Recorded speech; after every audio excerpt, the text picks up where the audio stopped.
Good morning, Lighthouse. During the lockdown, I had a chance to reacquaint with an old friend of mine from Canada, and that triggered a thought. And so today I want to talk about going back and restarting.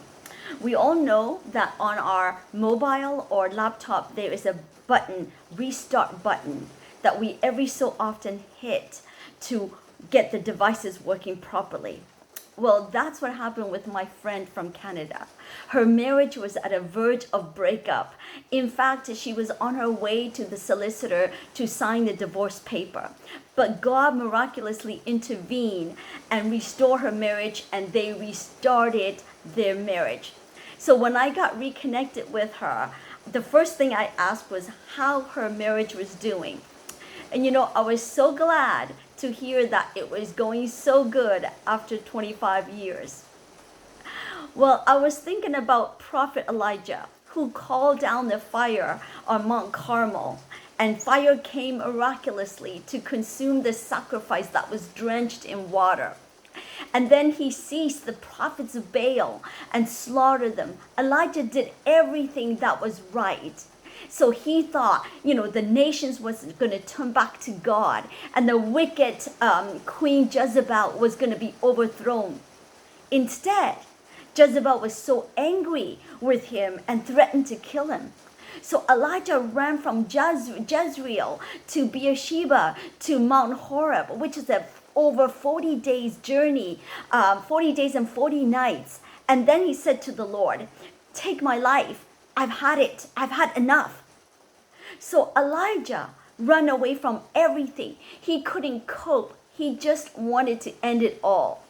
He was down, depressed. He was discouraged and doubting, if he was even the man for the job.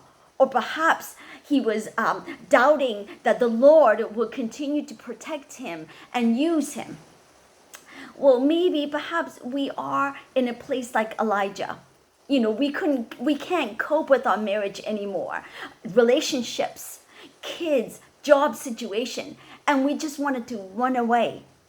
Well, Elijah had an encounter with God, not in the waves, not in the earthquake, but in a gentle whisper. And this is my point, that when he had an encounter with God, this is what God told Elijah. Let me read to you. In 1 Kings chapter 19, verse 15, it says, "Go back to the way you came. Go and anoint Hazael, Jehu, Elisha, who will succeed him as a prophet." So God says to Elisha, go back where you come from. Don't stay in Mount Horeb where there is no trouble and no challenges. God is saying, go back the way that you came. Restart again. I'm not finished with you. I still have a job for you. I want you to anoint Elisha, who will be your successor. You still have a purpose in me. I am with you no matter how hard the journey is. I'm going to give you food. I'm going to give you water. I'm going to strengthen you. My presence will be with you no matter how hard it gets.